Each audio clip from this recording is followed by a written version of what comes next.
Chapter 06, Beyond What Is Seen.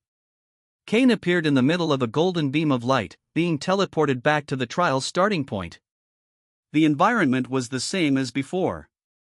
A massive hall with floating magical pillars around, glowing rune lines on the floor, and a subtle sensation of mana vibrating in the air. But something felt different now. The place was filled with students, or rather, what was left of them. Many were sitting on the ground, panting. Some were lying down staring at the ceiling, clearly exhausted. Others, still in one piece, just observed their surroundings in silence. Far fewer than at the beginning. Most had likely been eliminated or given up halfway through the trial. Cain walked a few steps, stopping near one of the marks on the floor. His knees felt a bit shaky and, by reflex, he looked at his own hand. It was trembling. Looks like I really overdid it this time. Ever since arriving in the world of Kronos Realms, the same world he once knew only as the main setting of a game, he had never used his power at full concentration. He had limited himself to sensing, testing, and experimenting. But during the trial, he decided to push it a bit further. He had taken things seriously. Cain wiped his nose again, discreetly cleaning the blood that had started to drip once more. The pain in his arm still throbbed, and the pressure he felt in his muscles wasn't normal. Unlike in the game, in the world of Kronos Realms, abilities had weight. They demanded real effort. Power did come, but it came at a price. Of course, if it didn't have a cost, it wouldn't be fun. He laughed to himself, somewhere between a sigh and a grumble. While analyzing the sensations in his body and the trembling of his hand, a subtle sound echoed through the air. Ding! The magical screen floating in the center of the hall suddenly lit up, displaying the official trial results. Individual trial rankings: 1 Raiden Velmar, 198 points. 2 Elena Elrian, 178 points. 3 Arion Vallis, 164 points. 4 Iris Valen, 158 points. 5 Cain, 153.6 Yen Rivlin, 123.7 Lyra, 118 points. The ranking only showed the top 7, instantly drawing attention from everyone around. Ah, seriously, dude? I was sure I'd make at least top 20. Whispers spread among the students. For those who didn't appear on the screen, the bracelet displayed their individual placement and score. Cain kept his eyes on the ground for a while, then looked up at the sky. His body was still absorbing the aftereffects of the trial. He hadn't entered with the goal of winning. He just wanted to understand how his power worked in that world. Even so, he still managed to reach the top 10. For a moment, he felt bad for those who had truly aimed for the top. Still, it was hard to ignore the competitive instinct. It's in my blood, damn try-hard reflex from years playing that stupid game. He looked once more at his own hand, now less shaky. I think I'll just go back to the room, they said there's nothing else today. And with calm steps, Cain began to walk away from the crowd. Just as Cain was leaving, a girl appeared in front of him. She had long black hair, partially tied back. Her light blue eyes were cold, yet focused. Her posture was firm, and even in silence, she carried a certain presence. Yen. Cain sidestepped, trying to pass by her without saying anything. But she stepped forward again, blocking the way. You're really going to ignore me? Cain stopped. I don't recall having any business with you. Yen frowned. Why did you interfere in our battle? She stared at him, waiting for a convincing answer. Why? Do I need a reason to try to earn points? Yen's expression faltered slightly. He wasn't lying. It was an open trial. Any student could intervene in battles. There were no rules against it. But then, why did it bother her so much? So that's all it was? You really just waited for the perfect moment to show up? Cain gave a slight smile. That's a simple conclusion to come to. Are you saying I'm dumb? Cain looked around. A few people were starting to watch them. It was drawing attention, and that was the last thing he wanted. Think whatever you want. I'm leaving. He turned and started walking again. At least don't be dumb enough to overdo it. Kane stopped for a second. She knew? Had she noticed that his attack had a cost? Looks like I'll have to be more careful from now on. Without looking back, Kane continued toward the dorm. Yen watched him walk away, thoughtful. He said it was just for the points? How am I supposed to believe that? It didn't feel like the truth. Right after the trial ended, her eyes had focused completely on Kane. She had observed closely. Kane didn't glance even once at the ranking board, or at his bracelet. As if he didn't care about his placement at all. How am I supposed to believe that? Girls' dorm, 10:34 p.m. It was already late. Elena was lying on her bed, the room silent, lit only by a soft light coming through the window. Then I'll head back to my room before I get scolded. Elena nodded at Lyra, who smiled as she stepped out the door. She had come to check on Elena after hearing she had gone to the infirmary. Even though Elena said it wasn't anything serious. She found all the attention annoying. Or at least, she wanted to believe it was annoying. She didn't want to get used to kindness again. Or comfort. Or people caring. In her past life, all of that had been taken from her. She needed to stay focused. This is seriously annoying, she whispered, running a hand over her face. She thought that seeing Kane again would make her hatred stronger. That looking into his eyes would bring enough rage to keep her firm. That it would serve as motivation. But the Kane she knew from the future wasn't the same as now. The hatred she carried couldn't be directed at someone who didn't even know her. She let out a deep sigh and sat up on the bed. All right, her eyes were steadier now. She seemed to have made a decision. I won't judge the Kane of now for the mistakes of the Kane from the past. I'm going to do things my own way. She had made up her mind. She would try to change the future. Try to change Kane's story. And maybe, her own. It was the morning of the following day. During the break between the second class on magic and mana control, Kane was sitting on one of the benches outside the academy. It was an open space where several students walked and chatted. The sky was clear, and a gentle breeze blew between the decorative trees. Kane was leaning back, half-lidded eyes staring at the sky as if seriously analyzing the clouds. Elena spotted him from afar. What could he be thinking about? He seemed distant. It was rare to see him without Marco around. He's always with that guy named Marco. This time he's alone. Okay. I just need to talk to him. Contrary to what Elena imagined, Kane wasn't thinking about anything deep. He was just trying to decide which clouds seemed to move slower. Elena approached. Kane didn't move.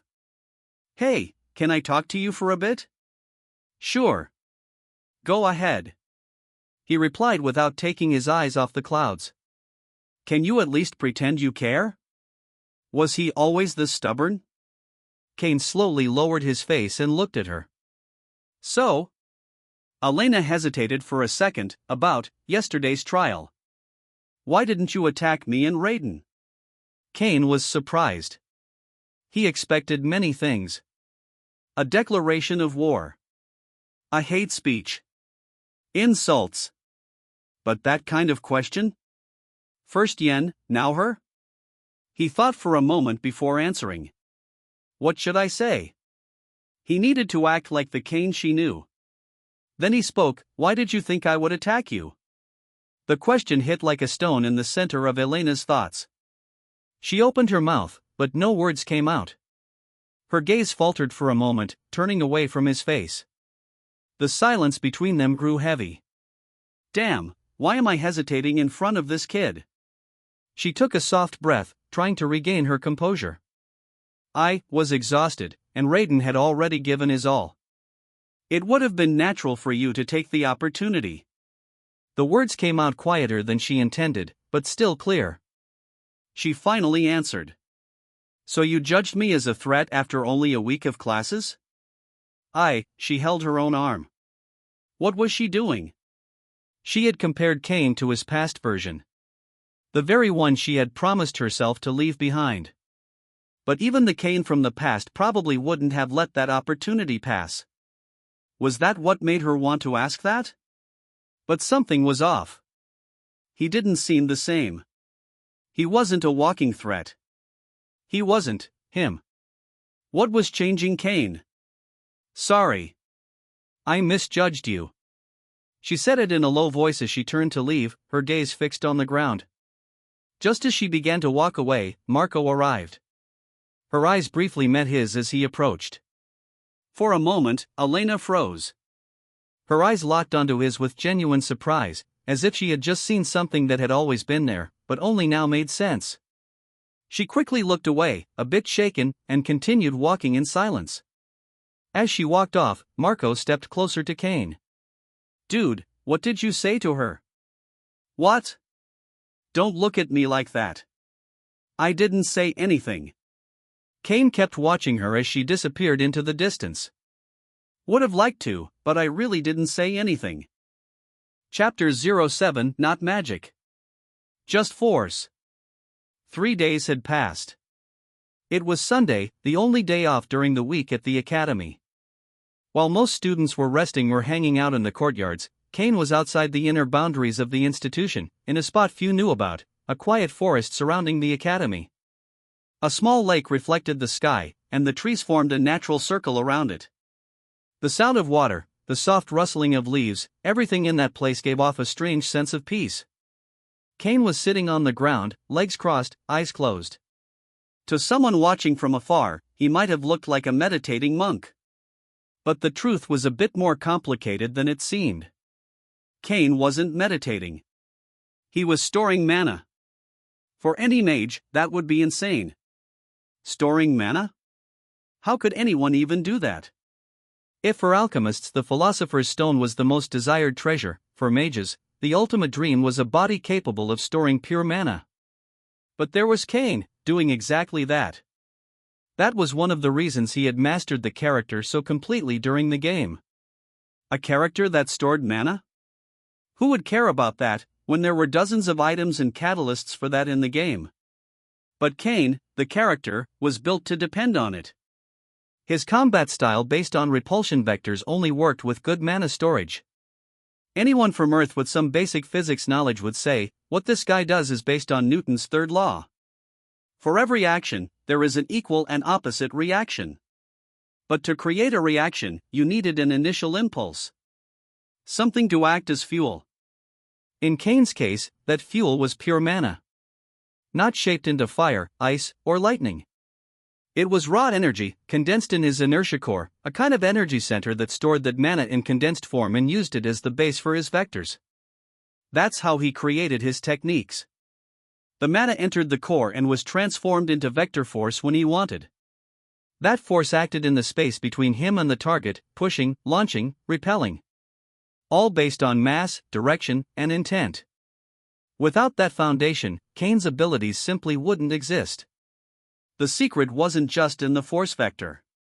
It was in the internal counter-vector Kane generated within himself. Every time he launched someone away with his vector thrust, Newton's third law tried to act. It was like the universe itself saying, you pushed someone. Now you'll be pushed too. But Kane had learned to trick the universe. The moment he created the repulsion force, his inertia core activated an internal containment vector.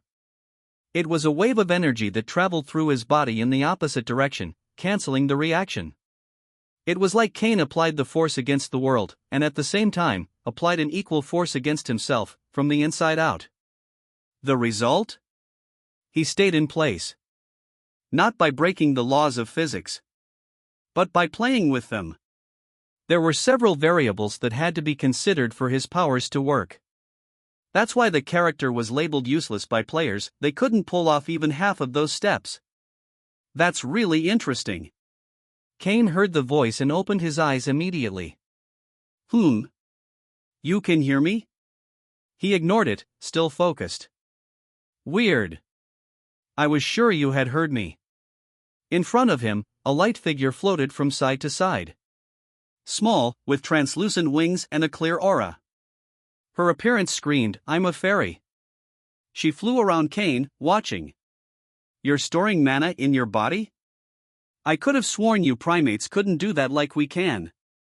She sat carelessly on Kane's head, who was already showing a slightly annoyed expression. How did I start hearing and seeing her? Kane wondered. Fairies were mystical beings. They couldn't be seen or heard by just anyone. They were part of the natural world, connected to mana in its purest state. Could it be that storing mana temporarily boosted my senses? You really can't hear me? She floated in front of him, placing her tiny hands on his cheeks. Get away from me! Kane raised his hand and pushed the fairy aside with a light motion, like brushing away an insect. Ouch! The fairy spun in the air. Whoosh! Ah, so you can see me. She flew closer again, excited.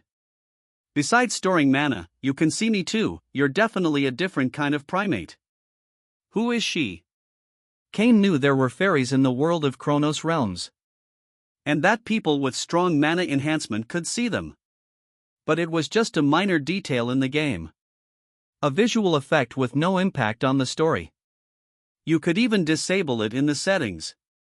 Hey, you're not listening to me? She pulled him back to reality.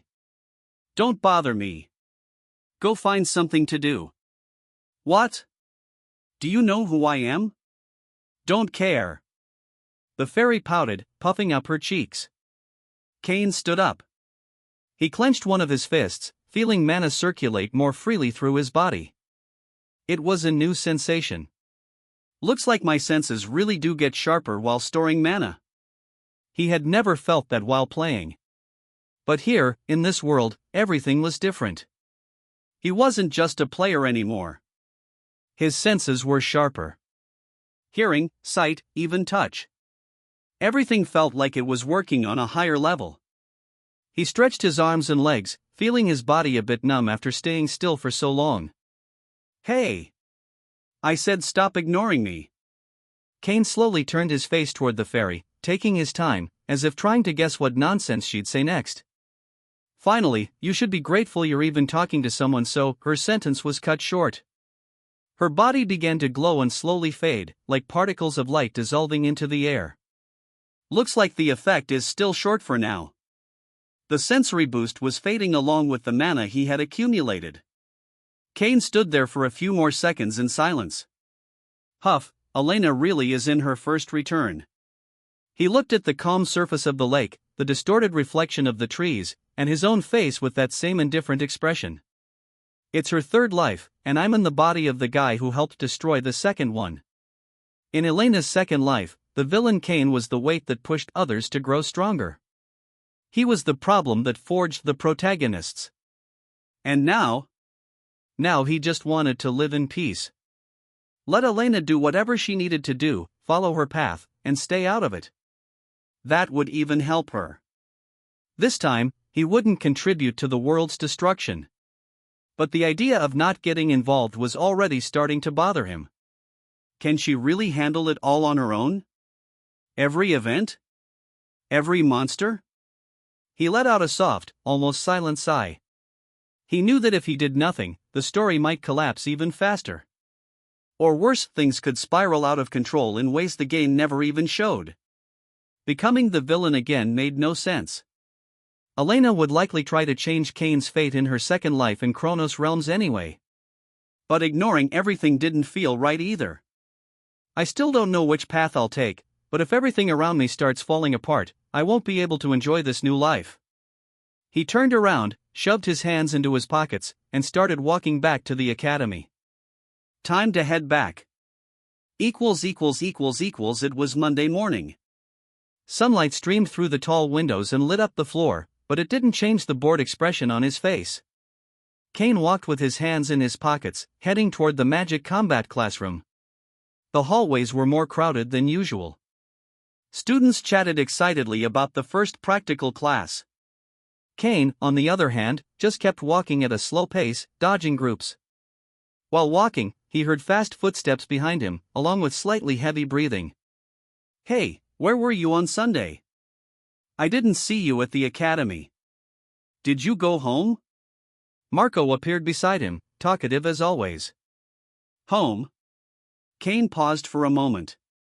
Since arriving in this world, he had never bothered to imagine the character's backstory. Mainly because there wasn't one.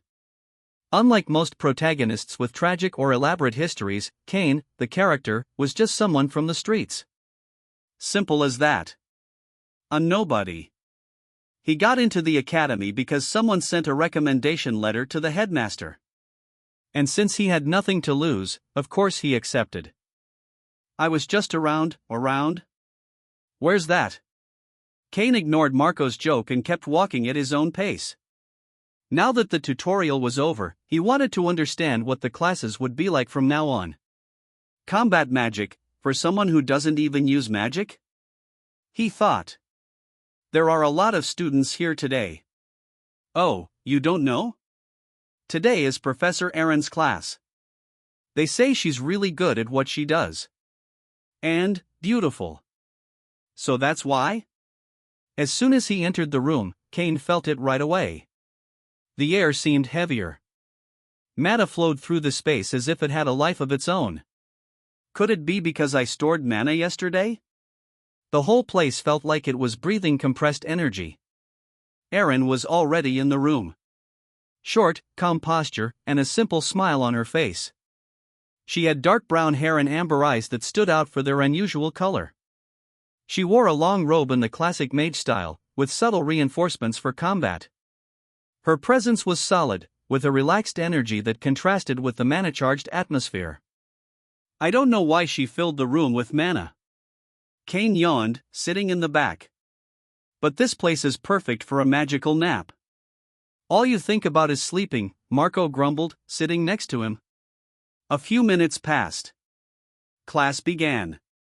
Erin, who had just finished writing and drawing magical diagrams on the board, walked to the center and introduced herself with a laid-back smile. Good morning, everyone. My name is Erin, and today we're having a practical class on magic combat. Don't worry, we're not throwing anyone against the wall, yet. Some students laughed. The light mood quickly spread through the room. I know combat can seem harsh or dangerous, but think of it like dancing. It's not just about strength. It's about timing, rhythm, and reading your opponent. If you don't understand that, you'll get hurt before even casting your first spell. She then made a small gesture with her hand, and a magic barrier formed in front of her. Today we're going to talk about defense. One of the most underestimated parts of magic combat. She walked slowly from one side of the room to the other, observing the class. I watched your entire practical exam. Many of you did well. Some even surprised me. But what stood out the most was what most of you were missing: defense. Erin crossed her arms. What's the point of knowing powerful attacks if you can't block a strike from a low-class ogre? She paused. You won't just be facing class 2 or 3 monsters with squirrel-level intelligence. In the magical world, you'll fight real mages, or rational creatures far more dangerous. Erin looked directly at a few of the more excited students in the front row.